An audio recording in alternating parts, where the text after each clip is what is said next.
Baez Sosa, documental y polémica. Netflix estrenó un documental que se llama 50 segundos y narra esta tragedia dolorosa argentina. Facundo.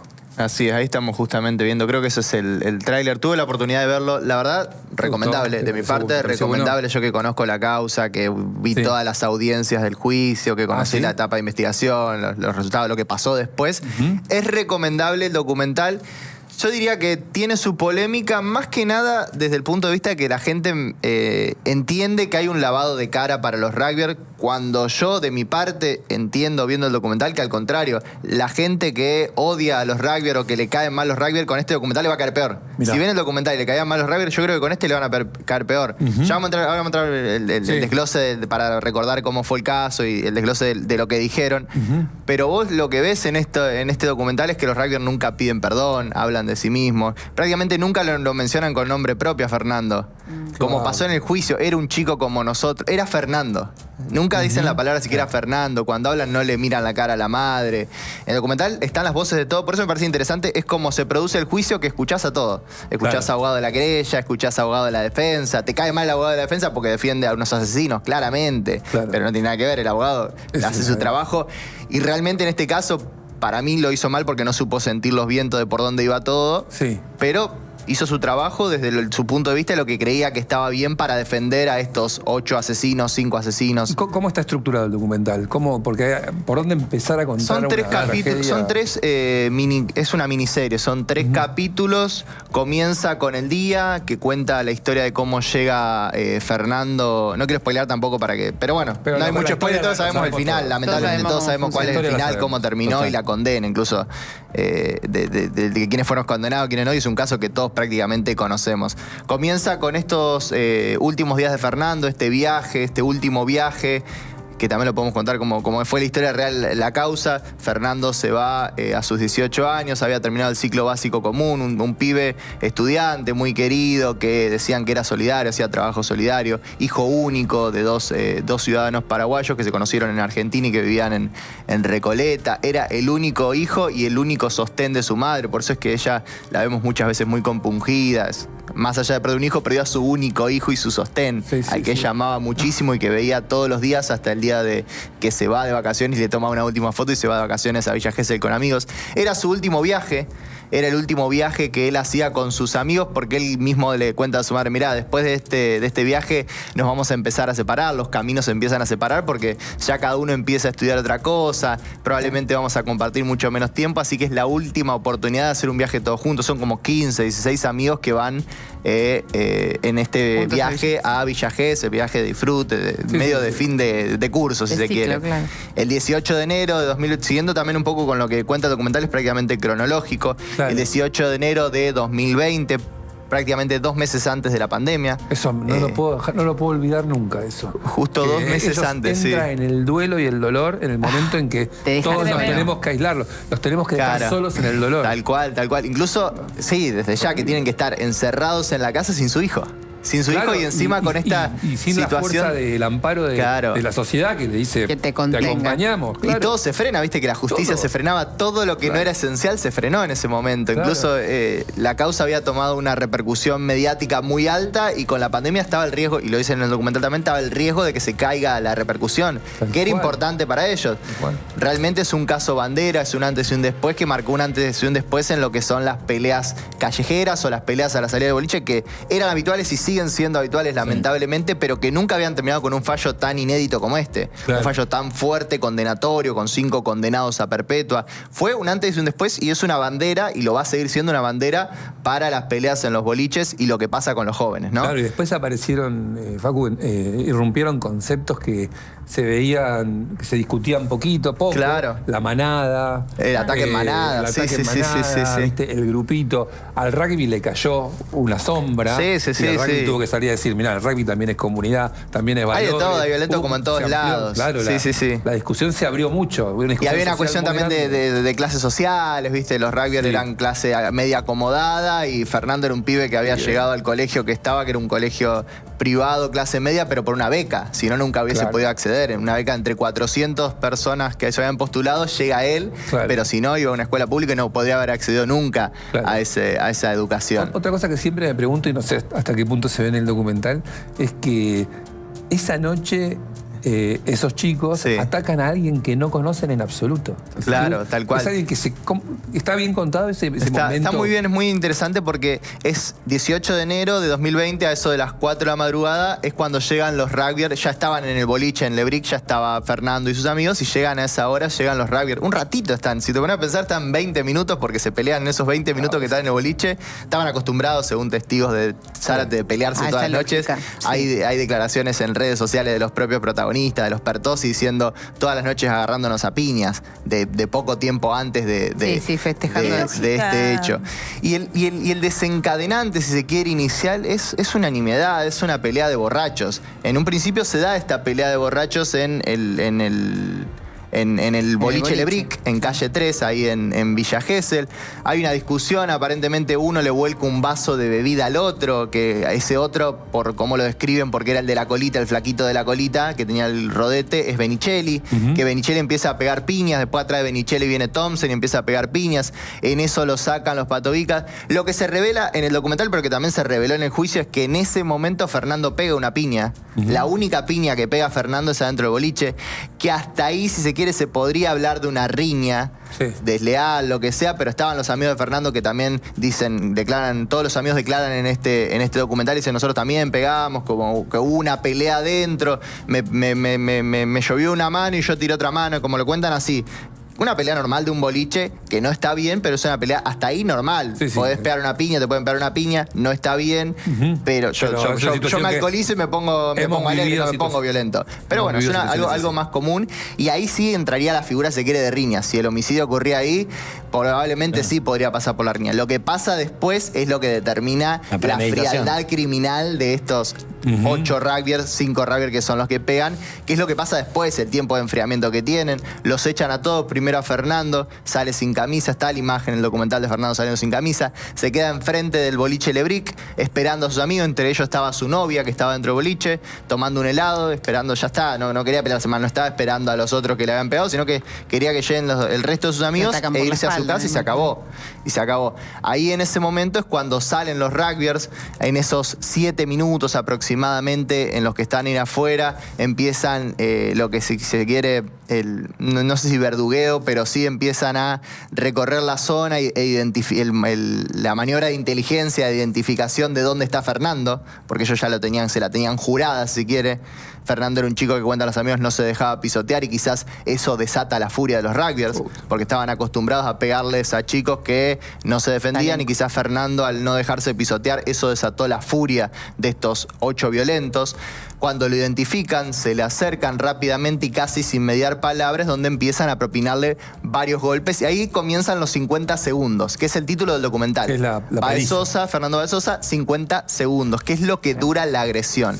Y dentro de esos 50 segundos se producen 2 hechos para la investigación y para la justicia, que es lo que termina condenándolo a los rugbyers, es que se divide en una primera instancia que lo que querían era hacerle daño. La primera finalidad era hacerle daño. Pero cuando le pegan 3 piñas de frente, 2 o 3 patadas de espalda, entre ellos Ciro Pertossi, Enzo Comelli, Máximo Thompson, que son los que inician el ataque y los que más pegan, cuando ya Fernando está en el piso, en posición de implorar por su vida, de piedad, levantando la mano derecha diciendo, paren, no me peguen más, lo que haría cualquier persona que pide por su vida, que dice, no me peguen más, ya está, estoy rendido, no sé qué quieren que haga. Ahí cambia el plan criminal, o el fin del plan criminal para la justicia, que es darle muerte. Ahí ya el objetivo de los rugbyers, lo que sería como el agravante por ¿cómo es? Premeditación de 2 o más personas. Ahí ya claramente para los rugbyers el final era matarlo a Fernando. Cuando ya está en el piso y le empiezan a pegar patadas totalmente alevosas, sin posibilidad de defensión de la víctima, ahí ya el plan vira de lastimarlo a matarlo. Claro. Entonces ahí es lo que lo condena a los rugbyers. Entre esos 5 que están, tenemos, si quieres, podemos poner las placas para recordar un poco las caras de y después entramos a las declaraciones, las caras de quién es quién. Tenemos 5 personas que son considerados los autores materiales, que son Máximo Thomsen, Ciro Pertossi, Luciano Pertossi, estos últimos 2 hermanos. Matías Benicelli, que es el de la colita, que en el juicio llegó rapado con el pelo corto, pero que es el conocido como la colita. Y Enzo Comelli, que es aparentemente el que inicia el ataque. Todos estos hacen, si se quiere, un concierto, como le dicen en Colombia, un concierto para matar. Se organizan, se dividen roles. Hay unos que se paran, otros que pegan, unos que no dejan que los amigos se acerquen. Y entre todos ellos le dan muerte a Fernando Báez Sosa. Asesinan brutalmente a Fernando Báez Sosa. Después tenemos los otros 3 que son Lucas Pertossi, conocido como Croniquita por el medio Crónica Noticias, le decían Croniquita, que filmaba todo y es el que filma el inicio del ataque. Es muy interesante el rol de Lucas Pertossi, que es esa primera imagen que vemos que se levanta una cámara y que está de cerca, ¿no? Como ver unas piñas, entre la que está Fernando y otros y varios de los condenados a perpetua. Lo comienza la filmación Lucas Pertossi, Ayrton Violás y Blas Sinali, que estos últimos son los que atacan a los amigos de Fernando. No atacan directamente a Fernando, por eso son considerados partícipes secundarios. ¿Qué quiere decir? Que su accionar no tuvo que ver si ellos estaban o no estaban, el final era el mismo. No fueron necesarios para el fin último, que era el homicidio de Fernando. Otra etapa que me llama mucho la atención, que también es muy llamativa del documental, más allá de las declaraciones, es el momento de la filmación. Primero que está todo filmado. Es el primer homicidio completamente filmado. Es una película en sí, el homicidio, porque vos tenés las filmaciones de las cámaras de seguridad, que se contrastan los horarios con las filmaciones de los teléfonos, las declaraciones de testigos. Es una película. Por sí el homicidio está todo filmado. Y la otra filmación que está es la salida, la huida, cuando se van los rugbyers. Y la actitud ahí es muy llamativa y te da mucha más bronca incluso que lo que pasa antes. Se van caminando, abrazándose, riéndose, vociferándose. Uno de ellos grita algo así como expresiones despectivas, negro de mierda, en el ataque y después también. Después hay uno que se para enfrente y dice caducó. Tal caducó, que eso es después. Pero primero la policía, que estaba, lamentablemente en ese momento estaba atendiendo otra pelea y por eso no puede atender directamente en el momento in situ al ataque. Va y los encuentra en las afueras ese es el momento posterior. Los encuentran. ¿Vamos con las frases? Sí, vamos con hay una frase que está muy buena. Porque hay muchas buenas entrevistas ahí, ¿no? Sí. Están entrevistados todos los familiares, amigos, y principalmente lo que generó más polémica son las frases de los familiares de los asesinos. Una de ellas es Emilia Pertossi. Emilia Pertossi es hermana de Ciro y Luciano Pertossi. Es la que hace el contacto con Hugo Tomei. Es la ahijada de Hugo Tomei, que es el abogado que termina defendiendo a todos. Que no les gustaba la estrategia. Después se terminan dividiendo. Claro, exacto. Una de las frases que dice, quizás la más polémica, es: no es una competencia de qué dolor es más grande, refiriéndose al dolor de las familias de ellos y el dolor de la familia de Fernando, de la mamá de Graciela y de Silvino. Son dolores distintos, pero todo es dolor. Esta es una de las frases que genera polémica. La hermana. Y bueno, sí. Es que es entendible, la gente se enojó, se indignó con esto. Me parece que en el rol de hermano... ¿Qué vas a decir? No se puede decir mucho más. Hay otra frase, por ejemplo, de Emilia Pertossi, que dice: decían que éramos hijos del poder, si hubiésemos sido hijos del poder, nada de esto hubiese salido a la luz.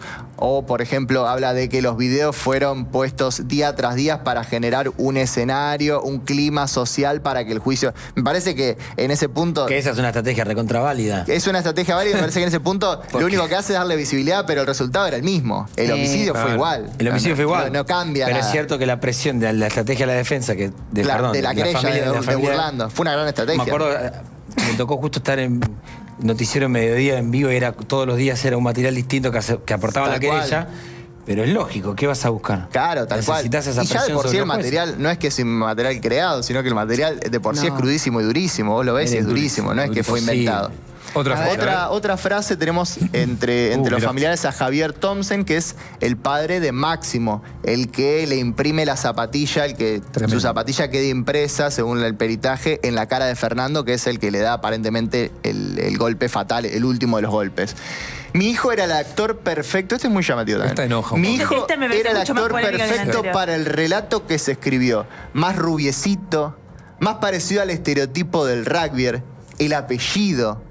Como si se hizo una película sobre esto sobre el hijo, porque el hijo era el que tenía la más facha y que les quedaba bien el rol de malo, la cara de malo.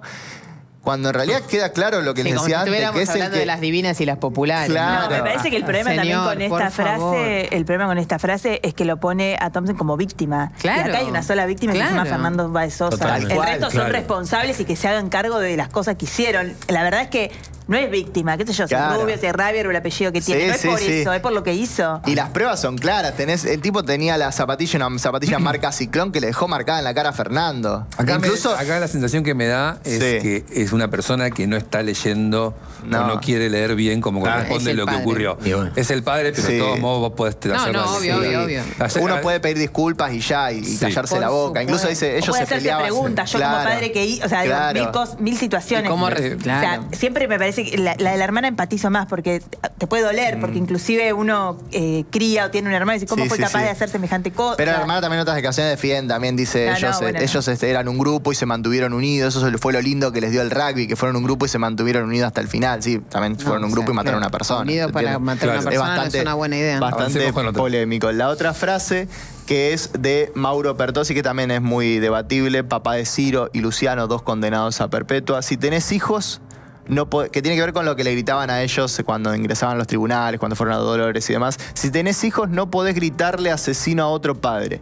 Nunca sabés lo que puede pasar. Y esto tiene mucho que ver con lo que está en el control y lo que puede hacer un padre con sus hijos y hasta qué punto puede llegar un padre y desconocer la conducta, ¿no?, de sus hijos. Porque estos chicos se peleaban todos los días, todos los fines de semana se agarraban a trompadas. ¿Hasta qué punto un padre puede desconocer y no puede hacer algo para cambiar esa conducta? Esos son algunos de los puntos y las declaraciones que generaron polémica. Pero para mí lo que genera, lo que vuelvo al principio, lo que genera es que si vos odiabas o te caían mal los rugbyers, ahora te van a caer peor. Claro. Porque hablan los propios rugbyers en varios momentos y en ningún momento piden disculpas. Y la condena está. Otro de los puntos. Por eso, esto no es que ellos hablan porque dicen con esto puedo rever la condena, o sí.